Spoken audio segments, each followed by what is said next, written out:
Hello aspirants. अप्रैल 2021 का current affair देखते हैं जो आपके सीजीपीएससी 2022 के लिए काफ़ी इम्पोर्टेंट है। शुरुआत करते हैं।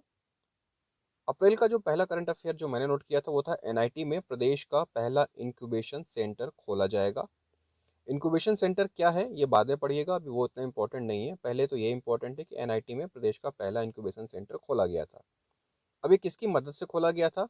तो भारत सरकार के department of science and technology की मदद से, और इसमें छात्रों के लिए इनोवेशन और एंटरप्रेन्योरशिप वेंचर्स की मदद होगी, इसलिए इंक्यूबेशन सेंटर की स्थापना की गई है।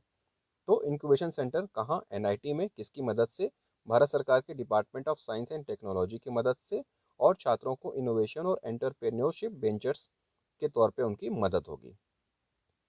सृष्टि बाफना। सृष्टि बाफना का हम यहाँ पे उल्लेख क्यों कर रहे हैं? क्योंकि भारतीय अंतरिक्ष अनुसंधान द्वारा इसरो द्वारा आयोजित वैज्ञानिक चयन परीक्षा में देश में पहला स्थान हासिल किया था, और ये छत्तीसगढ़ के दुर्ग के कुसुम कुसा में जन्म ली थी। तो छत्तीसगढ़ की बेटी ने एक बहुत ही बड़ी परीक्षा में पूरे देश में पहला स्थान हासिल किया है, इसलिए आपके एग्जाम के लिए ये बहुत इंपॉर्टेंट हो जाता है। अब इसरो कहाँ स्थापित है? बेंगलुरु में। स्थापना कब हुई थी? 1969 में। 1972 में अंतरिक्ष विभाग की स्थापना की गई थी। ये कुछ फैक्ट्स हैं जो इसके सराउंडिंग्स में है, तो आपको इसको याद रखना होगा। इसरो के चेयरमैन रिटायर हो गए हैं, नए चेयरमैन बन गए हैं, आपको पता होगा क्योंकि अभी हाल की ही बात है। नेक्स्ट देखते हैं। Global gender gap index. Index से एक क्वेश्चन आता ही है। तो ग्लोबल जेंडर गैप इंडेक्स सबसे पहली बात कि जारी कौन करता है? तो WEF, world economic forum, global gender gap index को जारी करता है। भारत की रैंक इस बार क्या है? 140, 140। 2020 में क्या थी? 112। इसका मतलब ये है कि भारत की स्थिति खराब हुई है, 28 स्थानों की गिरावट आई है। कुल देश कितने हैं? 156। 156 देश में भारत का स्थान 140वां है। आइसलैंड दुनिया में अव्वल है। चार प्रमुख मापदंड होते हैं ग्लोबल जेंडर गैप इंडेक्स के लिए। पहला आर्थिक भागीदारी, दूसरा शैक्षणिक स्थिति, तीसरा स्वास्थ्य एवं जीवित रहने की स्थिति, और चौथा राजनीतिक सशक्तिकरण। तो आपके लिए इंपॉर्टेंट ये है कि भारत की रैंक 140 है। जारी कौन करता है? World economic forum. 2020 में कौन सा स्थान था? 112वां। गैप कितने का आया? 28 स्थान का। पहला देश कौन सा है? आइसलैंड। नेक्स्ट आते हैं सरस्वती सम्मान। सरस्वती सम्मान किसको मिला है? डॉक्टर शरण कुमार लिम्बाले। ये एक मराठी लेखक हैं। किस पुस्तक के लिए? सनातन। के बुल्ला फाउंडेशन द्वारा 1991 से इस पुरस्कार की शुरुआत की गई है, और तब से लगातार इसको दिया जा रहा है। आपके लिए ये याद रखना थोड़ा मुश्किल होता है कि कौन सा पुरस्कार किसको मिला है, तो इसके लिए मेरी जो ट्रिक है वो ये है कि स से सरस्वती पुरस्कार, स से शरण, और उनकी किताब का भी नाम स से सनातन। तो सिर्फ आप पहला अक्षर याद रखिए कि स से सरस्वती आएगा तो शरण को मिला हुआ है, और उनकी किताब का नाम है सनातन। इस शॉर्ट ट्रिक से आप इसको याद रख सकते हैं। नेक्स्ट बढ़ते हैं। दादा साहब फाल्के पुरस्कार किस क्रम का? 51वें क्रम का। लेकिन किस वर्ष का? 2019 वर्ष का। किसको मिला है? रजनीकांत को। 2018 में किसे मिला था? अमिताभ बच्चन को। 2017 में विनोद खन्ना को। सबसे पहला दादा साहब फाल्के किसको मिला था? देविका रानी को। कौन से ईयर में? 1969 में। इतने सारे फैक्ट्स आपको याद रखने होंगे। आगे बढ़ते हैं। लार्जेस्ट ब्लू रंगोली पोर्ट्रेट कहाँ पे? छत्तीसगढ़ राज्य महिला आयोग। कहाँ पे? रायपुर में, बीआईटी ग्राउंड पर। क्या हुआ है इसको? लार्जेस्ट ब्लू रंगोली पोर्ट्रेट को golden book of world record में शामिल कर लिया गया है। इसका आयोजन किया था छत्तीसगढ़ राज्य महिला आयोग ने। कब? 17 दिसंबर 2020 को आयोजन हुआ था। 12 गुणे 11 फीट की रंगोली बनाई थी इन्होंने। तकरीबन 9100 स्क्वायर फीट साइज था। और जो महिला आयोग है उसकी अध्यक्ष कौन है? किरणमयी नायक। तो रायपुर के बीटीआई ग्राउंड पर इसका आयोजन किया गया था, और इस लार्जेस्ट ब्लू रंगोली पोर्ट्रेट को golden book of world record में शामिल कर लिया गया है। छत्तीसगढ़ राज्य महिला आयोग को ये पुरस्कार मिला है, और राज्य महिला आयोग के अध्यक्ष कौन है? किरणमयी नायक। नेक्स्ट क्वेश्चन तक आते हैं। Next current affair. राष्ट्रीय पंचायत पुरस्कार बहुत ही इंपॉर्टेंट है। कुल 12 पुरस्कार। दीनदयाल उपाध्याय पुरस्कार कोंडागांव जिला पंचायत को मिला है। नानाजी देशमुख पुरस्कार गौतेगुड़ा बीजापुर को मिला है। ग्राम पंचायत विकास योजना बिहार रायपुर को मिला है। बाल मित्र ग्राम पंचायत नवागांव रायपुर को मिला है। तो इसी तरह के क्वेश्चंस जो हैं वो कूट में आते हैं, जहां फैक्ट्स एक से ज़्यादा होते हैं और उस लिहाज से आपको सारी चीज़ों को ही देखना होता है, आप किसी को भी स्किप नहीं कर सकते। ई पंचायत की कैटेगरी में प्रथम वर्ग में आसाम के साथ छत्तीसगढ़ को दूसरा स्थान मिला है। ये भी एक इम्पॉर्टेंट फैक्ट है। लेकिन ओवरऑल पहला पुरस्कार किसको मिला है? उत्तर प्रदेश को। तो ई पंचायत के प्रथम वर्ग में आसाम के साथ छत्तीसगढ़ दूसरे प्लेस पर है, राष्ट्रीय पंचायत पुरस्कारों में दूसरे स्थानों पर है, और यूपी प्रथम है। 4 बड़े पुरस्कारों के नाम आपको याद रखने हैं: दीनदयाल कोंडागांव, नानाजी गौतेगुड़ा, ग्राम पंचायत विकास बिहार और बाल मित्र नवागांव। आगे बढ़ते हैं। Ease of living index, ease of living city index. Ease of living city index में जो पहला रैंक है वो बेंगलुरु का है, दूसरा पुणे का है, तीसरा अहमदाबाद का है। इसके लिए मैंने ट्रिक बनाई है BPA, Bengaluru Pune Ahmedabad, BPA. Ease of living city index में बीपीए याद रखिएगा, बेंगलुरु पुणे अहमदाबाद, ये 3 टॉप के शहर थे। एनटीपीसी कोरबा, छत्तीसगढ़ का एनटीपीसी कोरबा फेमस हुआ है, क्यों? क्योंकि एनटीपीसी के जो पूरे देश में अलग अलग संयंत्र हैं, उसमें एनटीपीसी कोरबा को पहला स्थान मिला है। क्यों मिला है? क्योंकि वित्तीय वर्ष 2020-21 में इसका जो प्रोडक्शन था वो 93.66% था, पीएलएफ 93.66। 21,332 मिलियन यूनिट का विद्युत उत्पादन किया था एनटीपीसी कोरबा ने। इसीलिए एनटीपीसी संयंत्रों में देश में प्रथम स्थान मिला है। और अगर सिर्फ पावर सेक्टर की बात करें तो पावर सेक्टर में पूरे देश में एनटीपीसी संयंत्रों में एनटीपीसी कोरबा दूसरे स्थान पर रहा है। नेक्स्ट, मनरेगा मजदूरी 193 रुपए से बढ़ाकर इसको 193 रुपए बढ़ा दिया गया है। कब से बढ़ाया गया है? 1 अप्रैल 2021 से। तो अब कितना मजदूरी मिलेगा मनरेगा मजदूरों को? 193 रुपए प्रतिदिन के हिसाब से। रोको और टोको शुरुआत कब हुई? 9 अप्रैल 2021 को। इंपॉर्टेंट क्वेश्चन है, हो चुका, एग्जाम में पूछ चुका है, रिपीट होने की संभावना है। 9 अप्रैल 2021 को शुरुआत कहाँ से हुई? रायपुर से। इसमें कुल 600 वॉलंटियर्स हैं। रोको टोको की शुरुआत क्यों की गई थी? कोविड संक्रमण रोकने के लिए, 100% टीका सुनिश्चित करने के लिए। और शुरुआत किसके साथ हुई है? यूनिसेफ के साथ और एक एनजीओ समर्थ के द्वारा इसकी शुरुआत की गई। आपको रोको टोको में क्या क्या फैक्ट्स याद रखने हैं? कब शुरुआत? 9 अप्रैल 2021, यूनिसेफ और इसके अलावा समर्थ एनजीओ। नेक्स्ट आते हैं छत्तीसगढ़ वीरनी पुरस्कार। ये काफ़ी इंपॉर्टेंट है। क्यों? क्योंकि छत्तीसगढ़ एवं भारत के अन्य क्षेत्रों से महिलाओं को ये पुरस्कार दिया जाएगा छत्तीसगढ़ के द्वारा। इसका नाम क्या है? छत्तीसगढ़ वीरनी पुरस्कार। अंतर्राष्ट्रीय महिला दिवस पर इसकी घोषणा की गई। 14 अप्रैल अंबेडकर जयंती पर वर्चुअल समारोह का आयोजन हुआ था और ये बात कही गई थी। अब वीरनी पुरस्कार किसको मिलेगा? कानून, शिक्षा, साहित्य, इतिहास, संगीत, व्यवसाय, खेलकूद, कानून प्रवर्तन और सामाजिक कार्य में उत्कृष्ट प्रदर्शन करने वाली महिलाओं को। तो छत्तीसगढ़ वीरनी पुरस्कार किसके द्वारा शुरू किया गया? छत्तीसगढ़ के द्वारा शुरू किया गया। अंतर्राष्ट्रीय महिला दिवस पर घोषणा। नेक्स्ट आते हैं हेल्थ एंड वेलनेस एप्लीकेशन का उपयोग। हेल्थ एंड वेलनेस एप्लीकेशन का उपयोग में छत्तीसगढ़ को तीसरा स्थान मिला है आयुष्मान भारत योजना के अंतर्गत। हेल्थ एंड वेलनेस एप्लीकेशन में छत्तीसगढ़ का रैंक जो है वो 3rd है आयुष्मान भारत योजना के अंतर्गत। दीपक विराट तिवारी, ये बहुत इंपॉर्टेंट नाम है। इनका निधन हुआ है। ये बिलासपुर के रहने वाले थे और इनका कर्म क्षेत्र जो था वो राजनांदगांव था। ये एक प्रसिद्ध रंगकर्मी थे। और क्यों ये फेमस है? क्योंकि 2017 में साहित्य नाटक अकादमी का पुरस्कार इनको मिला था। इसलिए दीपक विराट तिवारी का यहाँ पे नाम जो है बड़ा हो जाता है। रहने वाले बिलासपुर के हैं और कर्म क्षेत्र इनका राजनांदगांव था, प्रसिद्ध रंगकर्मी थे। क्वेश्चन बन सकता है कि दीपक विराट तिवारी क्या थे? ऑप्शन दे देगा, आपको उसमें से रंगकर्मी चुनना है। एक और महत्वपूर्ण नाम कल्याण सेन, जिनको कि प्यार से दादा बोलते थे। इनका भी निधन हो गया है। ये विख्यात संगीतकार थे। क्यों विख्यात थे? छत्तीसगढ़ के होने के बावजूद भी छूट जाही अंगना दुआरी में लता मंगेशकर के साथ इन्होंने निर्देशन किया था। ये एक मशहूर तबला वादक थे और 18 मई 1957 को रायपुर में इनका जन्म हुआ था। तो कल्याण सेन दादा कहाँ के रहने वाले? रायपुर के। फेमस क्यों है? लता मंगेशकर के साथ इन्होंने काम किया था। इनकी जो कृति है छूट जाही अंगना दुआरी, तबला वादक कल्याण सेन। आगे बढ़ते हैं। इंस्पायर अवार्ड मानक योजना, छत्तीसगढ़ को 3rd रैंक मिला है इंस्पायर अवार्ड मानक योजना में। विज्ञान एवं प्रौद्योगिकी मंत्रालय विज्ञान एवं सामाजिक अनुप्रयोग के द्वारा इंस्पायर अवार्ड दिया जाता है। इसमें क्या होता है, 10 से 15 साल के बच्चे जो 6वीं से 10वीं कक्षा में अध्ययनरत हैं उनको ये अवार्ड दिया जाता है और इस परफॉर्मेंस में छत्तीसगढ़ को ओवरऑल 3rd रैंक मिली है। मनरेगा का फिर से यहाँ पे डाटा आया है। मनरेगा में 107% रोजगार, छत्तीसगढ़ प्रथम, ये आपको पता ही है। दूसरे स्थान पर पश्चिम बंगाल और तीसरे स्थान पर असम और बिहार।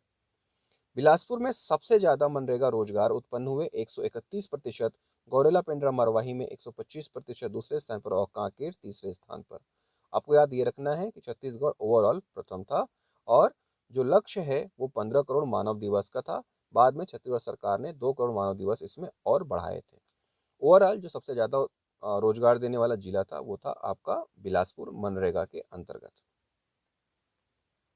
राजीव गांधी न्याय योजना, एक महत्वपूर्ण घोषणा की गई थी अप्रैल 2021 में कि धान गेहूं के साथ अब 13 अन्य फसलों को भी राजीव गांधी न्याय योजना में शामिल कर दिया जाएगा। राजीव गांधी न्याय योजना शुरुआत कब हुई थी, 21 मई 2020 से। इसका उद्देश्य क्या है, फसलों के उत्पादन एवं उत्पादकता में वृद्धि करना। शुरुआत में 5,627 करोड़ का बजट था और 2021-22 में 5,703 करोड़ का बजट राजीव गांधी न्याय योजना के लिए रखा गया है। नेक्स्ट, लघु वनोपज संग्रहण, 2020-21 में 3 करोड़ मानव दिवस रोजगार, 600 करोड़ का भुगतान किया गया 200 रुपए प्रतिदिन के हिसाब से। राज्य में उस वक्त 52 लघु वनोपज थे, लेकिन अब जो है लघु वनोपजों की संख्या बढ़ के हो गई है 61। क्यों? क्योंकि अभी गणतंत्र दिवस में मुख्यमंत्री का भाषण अगर आपने सुना होगा तो उन्होंने अपने भाषण में इसका उल्लेख किया कि लघु वनोपजों की संख्या 7 से बढ़कर अब 61 हो गई है। तो ये फैक्ट नया है, इसको आप याद रखिएगा। अगला क्वेश्चन, राष्ट्रीय गुणवत्ता आश्वासन प्रमाण पत्र NQAS, इसमें छत्तीसगढ़ के 7 प्राथमिक स्वास्थ्य केंद्रों को शामिल किया गया है। राष्ट्रीय गुणवत्ता आश्वासन प्रमाण पत्र में छत्तीसगढ़ के कुल कितने प्राथमिक स्वास्थ्य केंद्र हैं? 7। इनको NQAS प्रमाण पत्र बोलते हैं। आगे बढ़ते हैं। एक नक्सल मामला हुआ था जिसमें कोबरा बटालियन के एक सदस्य, एक जवान राकेश्वर सिंह मनहास को नक्सलियों ने अपहरण कर लिया था। राकेश्वर सिंह मनहास जम्मू के रहने वाले हैं और इनको वापस ले आने के लिए एक मध्यस्थता टीम का गठन किया गया था। उस मध्यस्थता टीम का जो लीड थे, जो अध्यक्ष थे, वो धर्मपाल सैनी थे। धर्मपाल सैनी को ताऊ जी कहते हैं और ये मध्य प्रदेश के धार के रहने वाले हैं। धर्मपाल सैनी के अलावा जय रुद्र करे, तैलम बोरैया, सुखमती हक्का और गणेश मिश्रा भी उस टीम में शामिल थे जिन्होंने नक्सलियों से बातचीत की, मध्यस्थता की और राकेश्वर सिंह मनहास को सकुशल सुरक्षित वापस लाया। तो ये नाम याद रखिएगा, धर्मपाल सैनी जिनको ताऊ जी बोलते हैं, धार के निवासी हैं, ये इन्होंने मध्यस्थता की थी। और अपहरित जवान का नाम क्या था? राकेश्वर सिंह मनहास, जम्मू का रहने वाला। 21 अप्रैल को सिविल सेवा दिवस के रूप में मनाया जाता है। तेंदुपत्ता संग्रहण का लक्ष्य, तेंदुपत्ता संग्रहण का लक्ष्य 2021-22 में 16.71 लाख रुपए रखा गया है। 16.71 लाख मानक बोरा का लक्ष्य रखा गया है कि 16,71,000 मानक बोरा जो है उतना उत्पादन या संग्रहण किया जाएगा। किस कीमत पर? 4,000 रुपए प्रति मानक बोरा की दर पर। नेक्स्ट क्वेश्चन देखते हैं। महिला पुरुष समानता इंडेक्स वर्ल्ड इकोनॉमिक फोरम द्वारा इसको जारी किया जाता है। Global gender gap index rank 140, ये हमने शायद देख लिया था ऊपर। इसके बाद नेक्स्ट क्वेश्चन, कचरा बैंक। कचरा बैंक की शुरुआत की गई है, कहाँ शुरुआत की गई है? वाराणसी में। ठीक है। एक कचरे से संबंधित क्वेश्चन आपके छत्तीसगढ़ से भी आता है कि पहला कचरा रेस्टोरेंट कहाँ खोला गया हो? गार्बेज रेस्टोरेंट, तो वो अंबिकापुर में खोला गया था। और कचरा बैंक कहाँ खोला गया है? तो वाराणसी में खोला गया है। इसके अलावा एक बड़ी घोषणा और थी कि विवेकानंद जी की 18 फीट ऊंची प्रतिमा लगाई जाएगी। कहाँ लगाई जाएगी? तो रायपुर के एयरपोर्ट पर लगाई जाएगी। एक और इम्पोर्टेंट फैक्ट था इसमें कि देश के नए मुख्य चुनाव आयुक्त कौन बने हैं? सुशील चंद्रा। कौन से क्रम के हैं 24वें क्रम के? आजकल ऐसे ही क्वेश्चन पूछ देता है कि सुशील चंद्रा या देश के नए मुख्य न्यायाधीश सुशील चंद्रा कौन से क्रम के हैं? तो 24वें। तो इसको कैसे याद रखेंगे आप? देखिए, च से चंद्रा और च से 24, च से चंद्रा च से 24, ये आप इस तरह से याद रख सकते हैं। 14 मई 2022 तक इनका कार्यकाल रहेगा। आगे आते हैं, प्रियंका मोहिते। प्रियंका मोहिते कौन है? प्रियंका मोहिते माउंट अन्नपूर्णा, कहाँ पे है? नेपाल में रहने वाला, नेपाल में है माउंट अन्नपूर्णा। इस माउंट अन्नपूर्णा पर फतह करने वाली पहली भारतीय महिला है। कहाँ की रहने वाली हैं? महाराष्ट्र के सतारा की। तो नेपाल के माउंट अन्नपूर्णा को पहली बार किसी महिला ने फतेह किया है और उनका नाम है प्रियंका मोहिते, महाराष्ट्र के सतारा की रहने वाली हैं। एक और इंडेक्स जारी हुआ था इसी महीने में, press freedom ranking. Press freedom ranking में भारत का स्थान 142वां है। प्रेस फ्रीडम रैंकिंग को जारी कौन करता है? रिपोर्टर्स विदाउट बॉर्डर्स, और इसमें भारत का जो स्थान है 142। नेक्स्ट देखते हैं justice N V Ramana. Justice N V Ramana किसके स्थान पर आए? एस ए बोबड़े के रिटायर होने के बाद। और ये किस क्रम के हैं? जस्टिस एन वी रमन्ना देश के 48वें मुख्य न्यायाधीश हैं। संख्या को जरूर याद रखिएगा क्योंकि संख्या ही पूछ देता है। आगे, ऑस्कर अवार्ड में सबसे बेस्ट फिल्म का अवार्ड किसको मिला है? नो मैन लैंड को। आपके जब प्रीलिम्स खत्म हो जाएंगे तो जिन्होंने भी नहीं देखी है इस मूवी को, प्रीलिम्स के बाद थोड़ा समय निकाल कर जरूर देखिएगा नो मैन लैंड। ऑस्कर सर्वश्रेष्ठ पिक्चर। आगे, बार्सिलोना ओपन। बार्सिलोना ओपन कौन सा खेल से संबंधित है? टेनिस से संबंधित है। और बार्सिलोना ओपन को जीता किसने है? राफेल नडाल ने। निशु सिंह बिलासपुर की बेटी, मैंने अभी उल्लेख किया था आपका कि इन्होंने माउंट किलिमंजारो फतह किया और अप्रैल में फतह किया निशु सिंह ने। और उसके पहले मार्च में अमिता श्रीवास जो कि जांजगीर के रहने वाली हैं, वो माउंट किलिमंजारो फतह कर चुकी थी। तो क्वेश्चन अगर आता है कि माउंट किलिमंजारो पर पहली बार किसने महिला ने फतह किया, तो अमिता श्रीवास ने। और अगर ये आता है कि बिलासपुर की किस महिला ने फतह किया, तो निशु सिंह ने। याद रखिएगा, निशु सिंह बिलासपुर और अमिता श्रीवास जांजगीर, दोनों ने ही माउंट किलिमंजारो फतह किया। अमिता श्रीवास ने पहले किया और निशु सिंह ने बाद में किया। एक भारतीय महिला का नाम काफी फेमस हुआ था, उनका नाम है वनीता गुप्ता। वनीता गुप्ता यूएसए में पहली सहायक महान्यायवादी बनी है। ये एक भारतीय हैं और यूएसए में पहली सहायक महान्यायवादी बनी हुई हैं। मैंने अपना एक पीडीएफ टेलीग्राम चैनल जो है वो क्रिएट कर दिया है। आप लोगों की डिमांड आ रही थी कि एक टेलीग्राम चैनल बना दें ताकि इंपॉर्टेंट फैक्ट्स आप लोगों को वहाँ मिल जाए। तो वीडियो के नीचे डिस्क्रिप्शन में आपको टेलीग्राम का लिंक दिया हुआ है, वहाँ से जाके आप टेलीग्राम चैनल ज़रूर ज्वाइन कर लें। मेरी कोशिश रहेगी कि जो भी इंपॉर्टेंट फैक्ट्स करंट से रिलेटेड या फिर कहीं और अगर कोई इंपॉर्टेंट आर्टिकल पब्लिश हुआ है तो वो मैं आपको इस टेलीग्राम के माध्यम से अवेलेबल करा दूँ। नेक्स्ट क्वेश्चन देखते हैं, सीजी कोविड जन सहायता। सीडी कोविड जन सहायता क्या है? खाली कोविड बिस्तरों का लाइव अपडेट, इसके लिए बनाया गया था सीजी कोविड जन सहायता, खाली कोविड बिस्तरों के लाइव अपडेट के लिए। आगे आते हैं, नृपेंद्र मिश्रा। नृपेंद्र मिश्रा कौन है? नृपेंद्र मिश्रा जो हैं वो प्रधानमंत्री के पूर्व प्रधान सचिव हैं थे। तो इनका नाम यहाँ पे क्यों आ रहा है नृपेंद्र मिश्रा को? इसलिए आ रहा है क्योंकि जापान का ऑर्डर ऑफ राइजिंग सम्मान ये मिला है नृपेंद्र मिश्रा को। और नृपेंद्र मिश्रा कौन थे? पीएम के पूर्व प्रधान सचिव थे। अवार्ड काफी इंपॉर्टेंट है क्योंकि जापान का ऑर्डर ऑफ राइजिंग सन का सम्मान है। अब ये पूर्व है नृपेंद्र मिश्रा, तो वर्तमान में कौन सचिव है प्रधानमंत्री के? वो है आपके पीके मिश्रा। नृपेंद्र मिश्रा की जगह पीके मिश्रा। आगे, एक युद्ध से रिलेटेड, वरुणा 2021 भारत और फ्रांस की नौसेना के बीच में, और ये कहाँ पे आयोजित हुआ है? ये अरब सागर में आयोजित हुआ है। आपको पता है कि कई बार युद्ध के नाम पूछ देता है कि किन किन देशों के बीच हुआ है, तो वरुणा याद रखिएगा, भारत और फ्रांस के बीच के नौसेना के बीच में कहाँ पे हुआ था? अरब सागर में हुआ था। तो अप्रैल के करंट अफेयर्स में बस इतना ही। उम्मीद करता हूँ ये करंट अफेयर्स आपके काम आएंगे और मुझे पक्का यकीन है कि इसमें से मैक्सिमम क्वेश्चन जो है वो एग्ज़ाम में आने की संभावना है, क्योंकि यही मेरा पढ़ने का तरीका था और मैंने जो अपने करंट अफेयर्स के नोट्स बनाए थे उसमें से मैक्सिमम क्वेश्चंस एग्ज़ाम में आए ही थे और वो क्वेश्चन मैं बना पाने में सफल हुआ था। जबकि इसमें से बहुत सारे ऐसे चीज़ें हैं जो आपको करंट अफेयर्स की किताबों में नहीं मिलेंगे। तो मेरी कोशिश ये है कि मेरी मदद से अगर आप में से एक भी एस्पिरेंट सेलेक्ट होता है तो मुझे बहुत खुशी मिलेगी, और आपकी पढ़ाई को अगर थोड़ी-सी भी रफ्तार मेरे द्वारा मिलती है, तो ये मेरे लिए बड़ी बात होगी। तो एक बार फिर से पढ़ते रहिए, मन लगा के पढ़िए, समय बहुत कम बचा है, इधर-उधर की बातें अब नहीं सोचनी है। जो पढ़ा है सिर्फ़ उसी को रिवीज़न करिए, और अब नई चीज़ें नहीं पढ़िएगा। नई चीज़ों में सिर्फ़ और सिर्फ़ आपको करंट अफ़ेयर्स देखना है, स्टैटिक पोर्शन जो आपने पढ़ा है, सिर्फ़ उसी को पढ़ना है। डेली पेपर ज़रूर सॉल्व कीजिए, और सीसेट को भी भरपूर समय दीजिए, क्योंकि जीएस कई लोगों का अच्छा होता है बट सीसेट नहीं निकल पाता।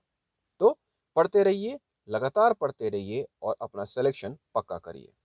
All the best.